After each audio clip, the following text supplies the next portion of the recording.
을 받은 사람들이 높은 자리 택함을 보시고 그들에게 비유로 말씀하여 이르시되 내가 누구에게나 혼인잔치에 청함을 받았을 때 높은 자리에 앉지 말라. 그렇지 않으면 너보다 더 높은 사람이 청함을 받을 경우에 너와 그를 청한 자가 와서 너더러 이 사람에게 자리를 내주라 하리니 그때 내가 부끄러워 끝자리로 가게 되리라. 청함을 받았을 때 차라리 가서 끝자리에 앉으라. 그러면 너를 청한 자가 와서 너더러 보시어 올라 앉으라 하리니 그때에야 함께 앉은 모든 사람 앞에서 영광이 있으리라. 무릇 자기를 높이는 자는 낮아지고 자기를 낮추는 자는 높아지리라. 또 자기를 청한 자에게 이르시되 내가 점심이나 저녁이나 베풀거든 벗이나 형제나 친척이나 부한 이웃을 청하지 말라. 두렵건대 그 사람들이 너를 도로 청하여 내게 갚음이 될까 하노라. 잔치를 베풀거든 차라리 가난한 자들과 몸 불편한 자들과 저는 자들과 맹인들을 청하라. 그리하면 그들이 갚을 것이 없으므로 내게 복이 되리니 이는 의인들이 부활 시에 내가 갚음을 받겠음이라 하시더라. 아멘. 오늘과 내일은 레이버데이 연휴입니다. 성경에서 일에 대해서 무엇이라고 말하고 있습니까?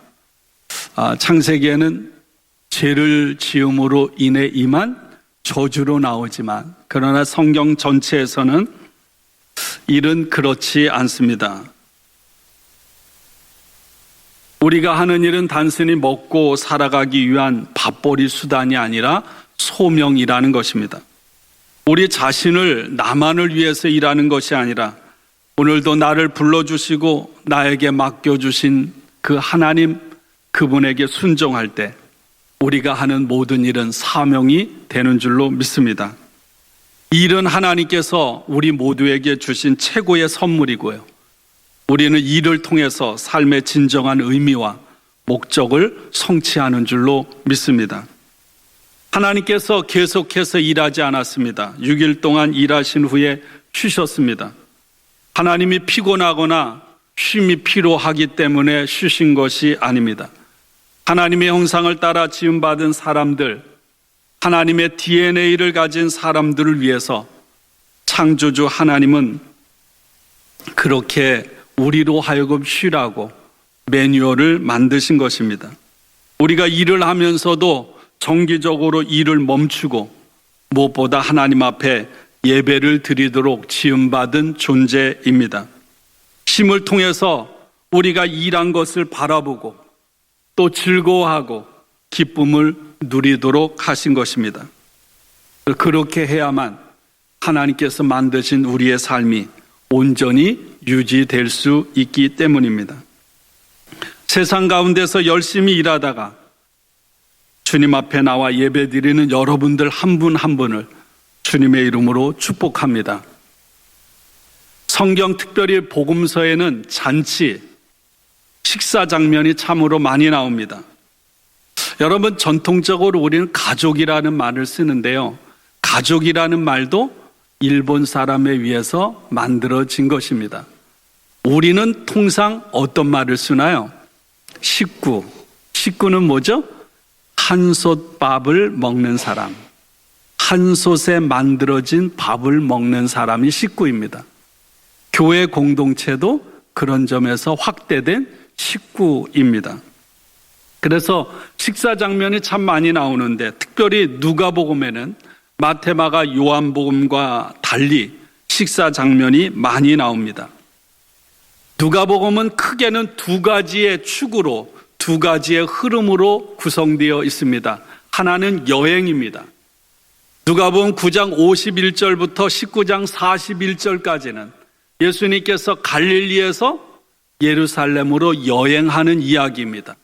왜 예수님께서 갈릴리에서 예루살렘으로 여행을 하실까요? 하나님께서 맡겨주신 사명을 이루어 가기 위해서. 예루살렘은 어떤 곳인가요? 고난이 따르는 곳이고 배신이 있는 곳이고 아픔이 있는 곳이고 붙잡혀서 재판을 받고 십자가에 죽으셔야 하는 곳입니다. 예수님은 그곳으로 가는 길에 있어서 쉬지 않고 사실은 굉장히 짧은 거리임에도 불구하고 끊임없이 움직여가는 그런 이야기가 누가복음 9장부터 19장까지 기록되어 있습니다. 또 하나의 큰 흐름은 식사, 잔치입니다. 음식을 함께 나누는 식탁은 누가에 있어서 특별히 중요해요. 누가복음 5장 29절에 처음 식탁에 관한 이야기가 나옵니다. 예수님께서 세관에 앉아있는 세리 마태를 부르셨습니다. 나를 따라오라. 그러자 레위가 즉시 모든 것을 버려두고 예수님을 쫓았습니다. 세리가 어떤 사람인지 아시죠?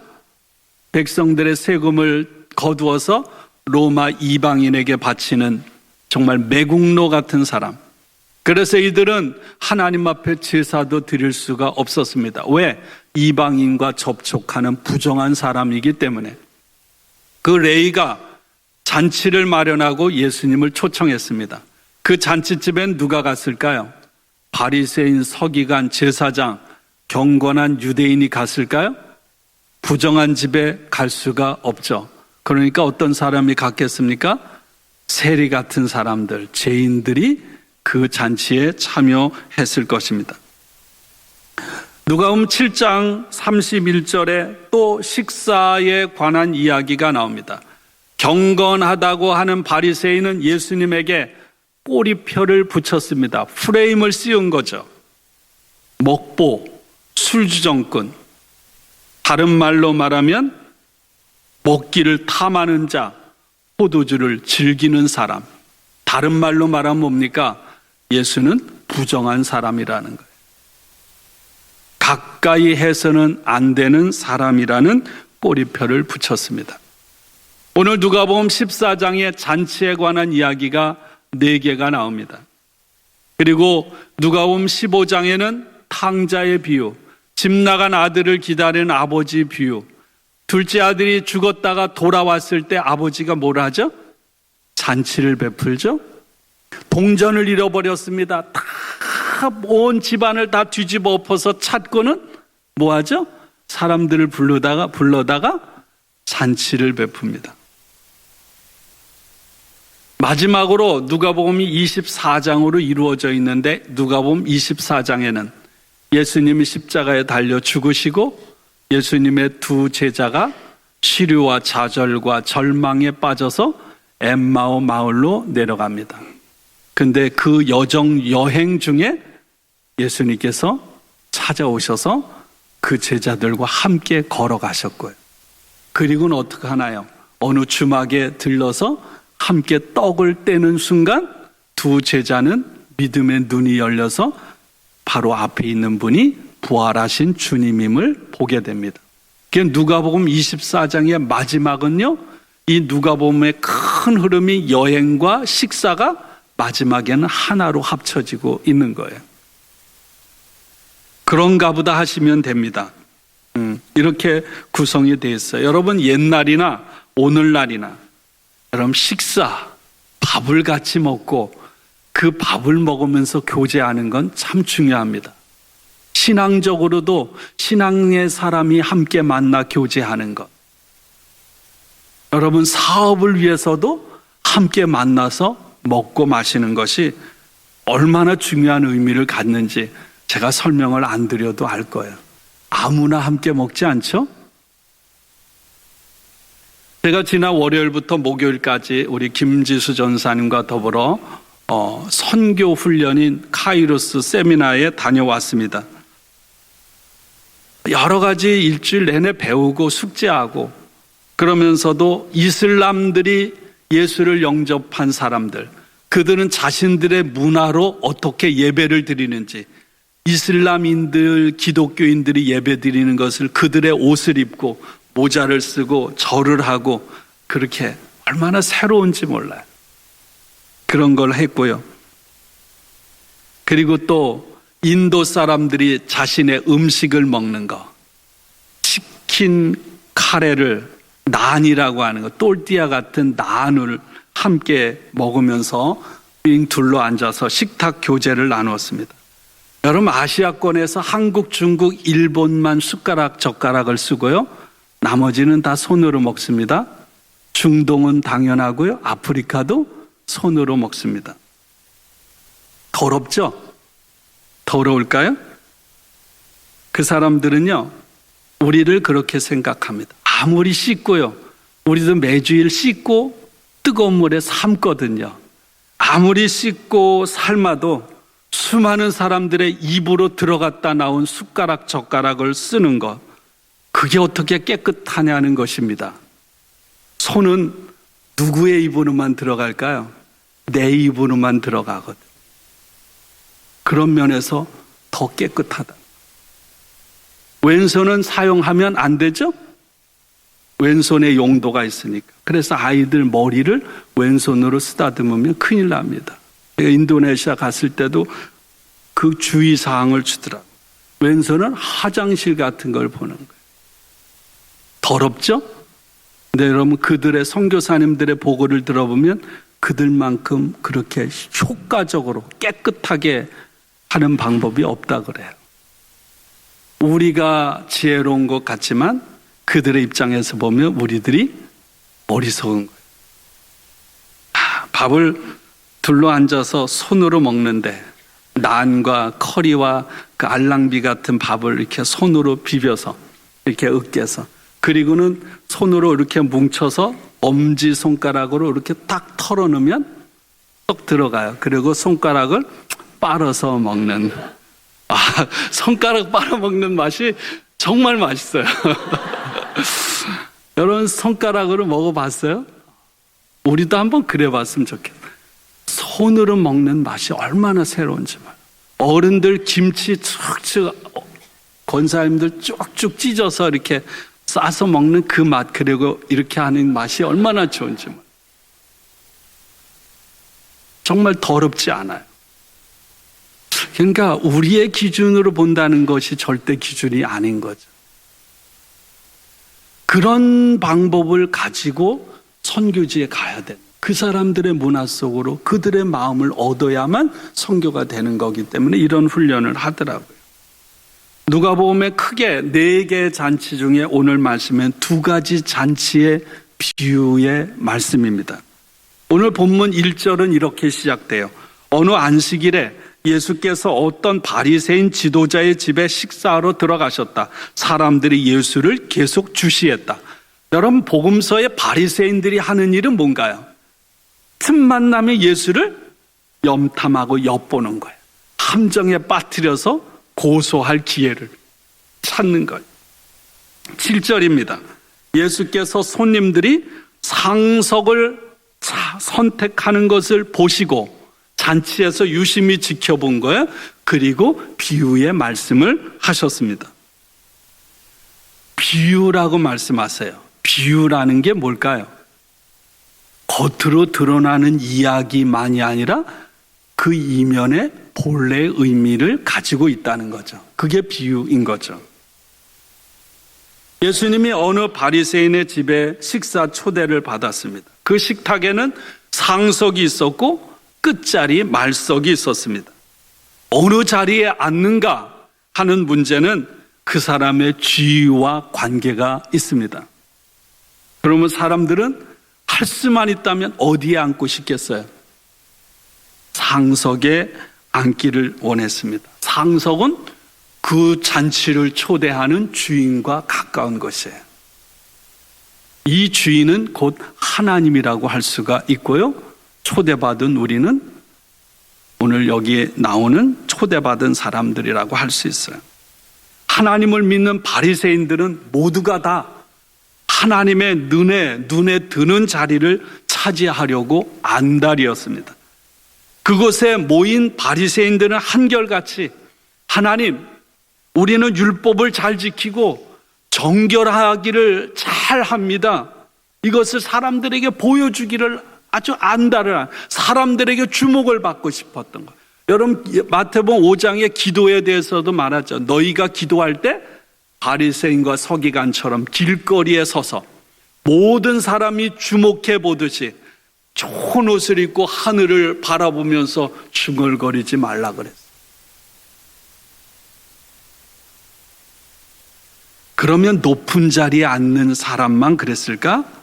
낮은 자리에 앉은 사람도 마음으로 어떤 마음을 가졌겠어요? 나는 이 자리에 앉을 사람이 아닌데, 내가 이런 취급을 받을 사람이 아닌데 빨리 주인이 와서 나를 보다 더 나은 자리 상속으로 옮기자고 말해야 할 텐데 그게 당연한 게 아닐까? 이렇게 옆을 보니까 저 사람 나보다 잘난 거 없는데 내가 저 사람보다 더 나은 게 많은데 저 사람은 나보다 상속에 있네? 그렇다면 나는 지금 이 자리에서 정당한 대접을 받고 있는 게 아니야. 그런 거로 인한 쓴마음, 그런 거로 인한 불편함, 불만족을 잔뜩 가지고 있었던 거예요. 옛날이나 오늘이나 뭐 별반 다른 게 있겠습니까? 그런 사람들을 보면서 예수님께서 이렇게 충고하십니다. 결혼잔치에 초청을 받았을 때 상석에 앉지 않도록 해라. 더 높은 사람, 더 중요한 사람이 오면 너희를 초청한 사람이 와서 죄송하지만 미안하지만 이분에게 자리를 내어주어야 할 것 같습니다.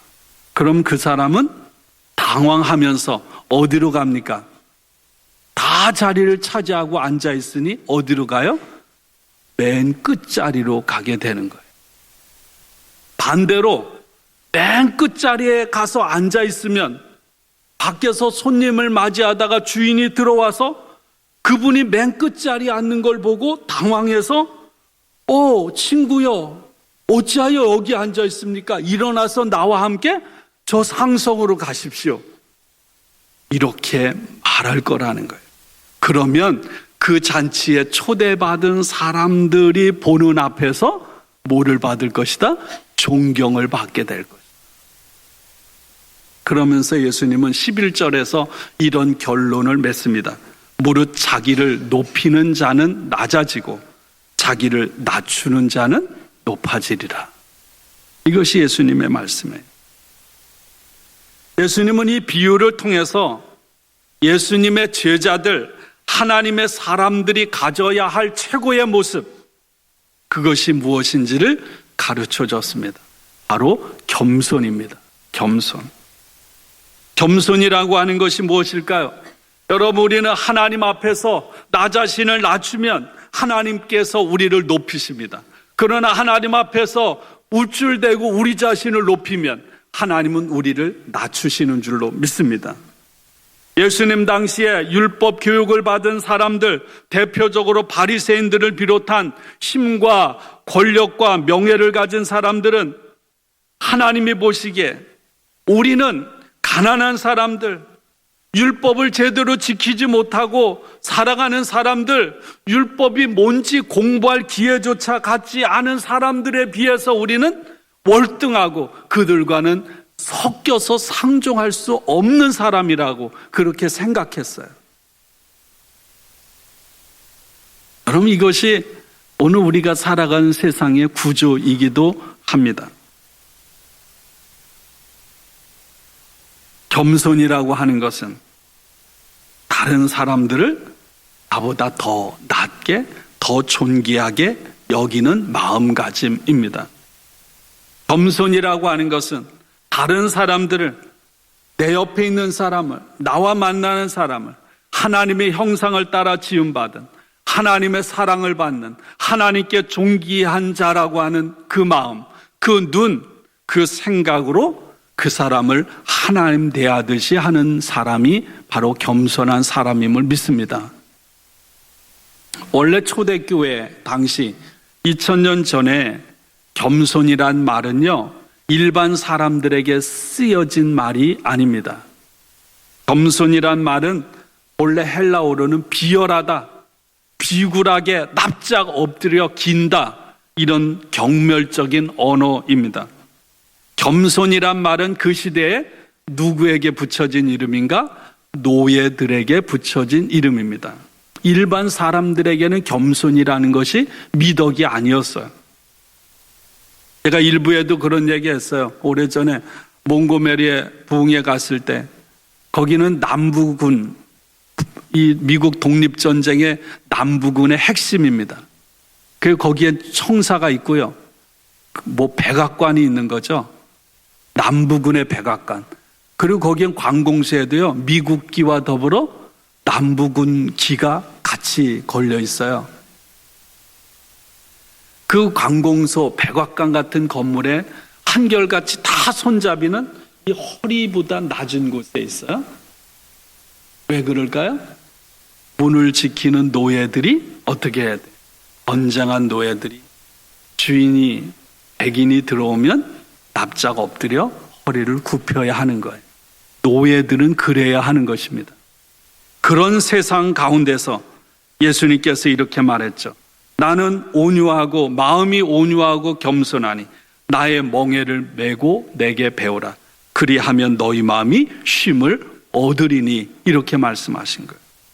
여러분, 이방인들 세상 사람들은 다 스스로를 칭찬하고 자신을 높이는 그런 세상 가운데서 노예에게 붙여진 그 불명의 이름을 예수님을 따르는 하나님의 사람들, 그리스도인들은 자신들의 소중한 덕목으로 삼은 거예요. 세상이 뒤집어지는 역사예요.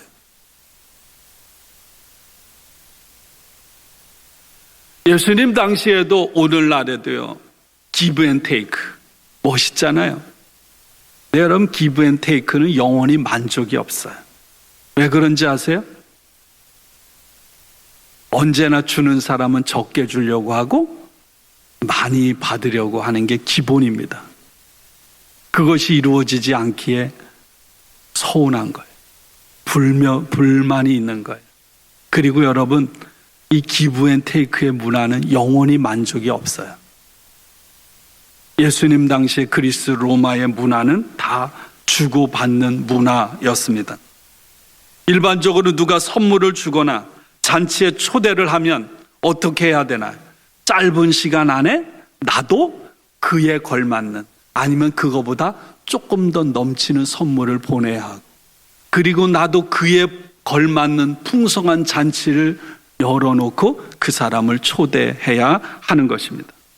그것이 관습이에요. 만일 초대를 했는데 내가 버려놓은 것보다 소홀하게 하고 내 격에 맞지 않게 잔치를 버려놓고 초대를 하면 상대방이 내 명예를 깎아내린 것이 된, 기분 나쁜 일이 되는 것입니다. 이게 상류 사회에서 벌어진 일이에요. 그러면 그 사람은 더 이상 그 사람과 상종을 하지 않아요. 또 더불어 상류층에 있는 사람은 밑바닥에 있는 사람들과 교제할 수가 없는 거예요. 상상을 할 수가 없는 그런 세상 가운데 예수님께서 혁명의 말씀을 하시는 거예요. 그런 주고받는 고리를 끊어버리라는 거예요. 이게 얼마나 힘든 일이겠어요. 충격적인 말씀입니다. 여러분, 그렇게 하면 가문의 명예가 실추되고요, 내 신분의 수치와 불이익과 불명예가 주어집니다. 그럼에도 불구하고 잔치를 벌여놓고 그에 걸맞는 사람을 초청하는 것이 아니라 가난한 사람들, 몸이 불편한 사람들을 초청하라고 말씀하시는 거예요. 그게 하나님의 사람, 그것이 그리스도인의 살아가는 모습이라는 거예요. 12절 말씀 보세요. 내가 점심이나 저녁이라 베풀거든 벗이나 형제나 친척이나 부한 이웃을 청하지 말라. 두렵건대 그 사람들이 너를 도로 청하여 내게 가품이 될까 하노라. 주고받는 기브 앤 테이크 문화로. 13절입니다. 잔치를 베풀려거든 차라리 가난한 자들과 몸 불편한 자들과 저는 자들과 안 못 보는 사람들을 청하라, 이렇게 말씀합니다. 여러분, 우리가 복음서를 통해 만나는 예수님은 단순히 도덕군자나 윤리를 가르치는 선생님이 아닙니다. 착하게 살아라, 겸손하게 살아라, 온유하게 살아라, 남을 도와주면서 살아라, 좋은 말씀이지만 예수님은 그런 분이 아니에요. 예수님은 그보다 더 깊은 삶의 차원으로 우리들을 이끌어 가셨습니다. 14절입니다. 그들이 갚을 길이 없기에 하나님께서 내게 복을 주실 것이다. 선교훈련을 하면서 선교훈련의 처음부터 끝까지는 계속 창세기 12장 2절, 3절, 4절에 있는 말씀, 아브라함을 하나님께서 복 주신 것. 여러분, 우리는 그걸 어떤 상단의 축복이라 그래요. 나와 내 가정과 내 관계하는 곳만 복을 받는 것. 그런데 하나님께서 아브라함을 진정으로 부르신 목적은 뭔가요? 하단의 축복. 너로 말미암아 온 세상의 복을 받게 하기. 복이 되도록 하기 위해서 우리를 부르신 거예요. 그런데 오늘 우리들의 삶은, 오늘 교회의 삶은 한 98%가 상단의 복, 나와 내 가정의 복을 위해서만 살아가고요. 0.1%, 0.2% 정도 하단의 복, 복이 되는 삶을 살아간다는 거예요. 우리의 기도를 한번 돌아보세요.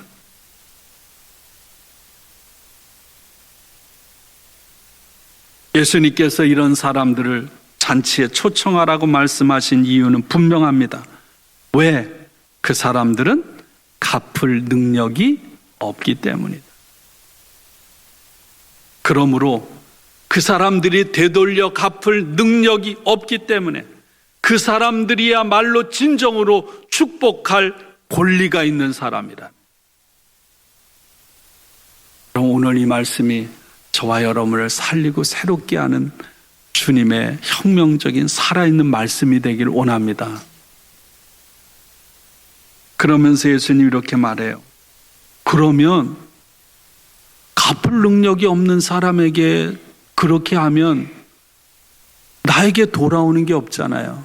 창세기 15장에서 아브라함이 그렇게 서운해가지고 하나님 앞에 그런 거거든요. 전쟁에 나가서 전리품을 가졌는데 자기를 위해 하나도 못 쓰고 다 바쳤어요. 멜기세덱에. 그러고 나니까 억울하잖아요. 속상하잖아요. 허전하잖아요. 그러니까 하나님께서 아브라함에게 찾아오셔서 뭐라고 하는지 아세요? 내가 너의 보장이다. 내가 너의 보장이다. 오늘 14절에도 이렇게 말씀하십니다. 의인들이 부활할 때 하나님께서 갚아주실 것이다.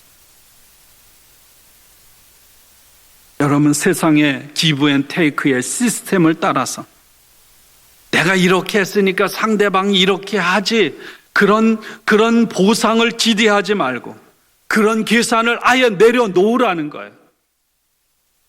그게 사랑이라는 거예요.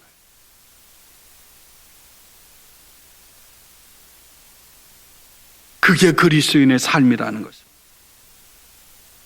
그렇게 할 때 하나님만이 내 인생의 궁극적인 후원자, 하나님만이 내 인생의 책임자라고 하는 고백을 할 수 있게 된다는 것입니다. 아브라함에게 하나님이 나의 보장, 하나님이 저와 여러분의, 예수님이 저와 여러분의 보장이 되시기를 축원합니다. 하나님은 그렇게 할 때 우리를 높여 주신다는 것. 이 말씀을 당시의 사람들이 받아들이기가 어려웠어요. 오늘 우리도 머리로는 그렇지만 진짜 받아들이기가 어렵습니다. 진짜 어려워요. 부활할 때 의인들이 하나님이 갚아주실 것이다. 내가 언젠가 죽어서 주님 오시는 날 부활할 때가 아니라, 여러분, 부활한다는 건 뭐예요? 하나님의 생명에 참여하는 것. 오늘 이 시대 이 순간을 살아가면서 오늘 하나님의 생명에 참여하는 삶을 내가 살아가는 거예요. 그 삶이 저와 여러분들을 통해 이루어지기를 축원합니다. 얼마나 많은 것을 남들에게 내가 이만큼 했으니까 남들이 이걸 주면, 그럼 내가 그렇게 갖고 싶은 것도요, 애써서 마음 졸이고 마음 졸여서 가지면 얼마나 오래 갈까요? 몇 개월 갑니까? 몇 개월 동안 그것이 귀해서 막 끌어안고 좋아합니까? 한 달 가요? 두 달 가요? 보석도 뭐 몇 달 못 가요. 하나님이 생명에 참여하는 기쁨, 부활의 삶을 사는 기쁨이 오늘 저와 여러분에게 있기를 축원합니다. 말씀을 맺으면서 하나의 예화를 드리죠. 프랑스 남부 지방의 위구노족들, 위구노는 개신교입니다. 여러분, 종교개혁이 일어날 때 프랑스는 카톨릭이 국가가 됐고요, 독일 이런 데는 개신교 국가가 됐어요. 그러다 보니까 프랑스가 카톨릭 국가가 되니까 그 안에 있는 개신교 교도들이 핍박을 받아요. 그래서 핍박 속에서 산속으로 도망을 가게 됩니다. 그 위구노 교도들이 그래서 산속에 도망을 쳐서 작은 마을을 이루고 살았습니다. 그러다 보니까 삶은 너무너무 어려운 거예요. 그리고 숨어서 살기를 원했어요. 그런데 그들이 여러분은 20세기에 하나님의 눈으로 볼 때 정말 하나님 앞에 찬란하게 빛나는 믿음의 영웅들의 삶을 살았다는 것입니다. 2차 세계대전이 일어났습니다. 히틀러 나치가 유대인들을 학살하기 시작했습니다. 그때 이 위구노족들은 5천 명이 넘는 유대 피난민들을 자기 마을에, 자기 가정에 숨겨 주었습니다. 이들은 나치 수용소에 끌려가지 않으려고 도망을 쳐온 유대인들이었습니다. 이 위구노는 이전에도 핍박을 받아왔고요, 또 유대인을 숨겨주면 나치 군대 위에서 핍박을 받을 수밖에 없음에도 불구하고 온몸으로 그 위험을 감수했습니다. 이유는 하나입니다. 하나님께서 말씀을 통해서 이방인을 대접하고 연약한 자들을 보호해 주라고 말씀하셨기 때문에, 남에게 대접을 받고 싶은 만큼 남을 대접하라고 말씀해 주셨기 때문에 그 말씀 그대로 순종한 것입니다. 어느 마을은 전쟁 중에 인구가 2배도 늘었어요. 무조건 그 마을에 오는 사람들은 다 받아들였습니다. 그리고 그들과 자신의 삶을 함께 나누었습니다. 그들은 하나님을 사랑하고 이웃을 사랑하라고 하는 성경의 말씀대로 사는 그리스도인이라면 그것이 당연한 것으로 여겼던 거예요. 끊임없이 나치의 핍박을 받고 자신의 삶이 정말로 고통이 찾아와도 아랑곳하지 않았습니다. 그들에게 먹을 것을 주고 숙소를 마련해 주는 그런 희생을 기쁨으로 감당했습니다. 그들의 신앙의 자세는 분명합니다.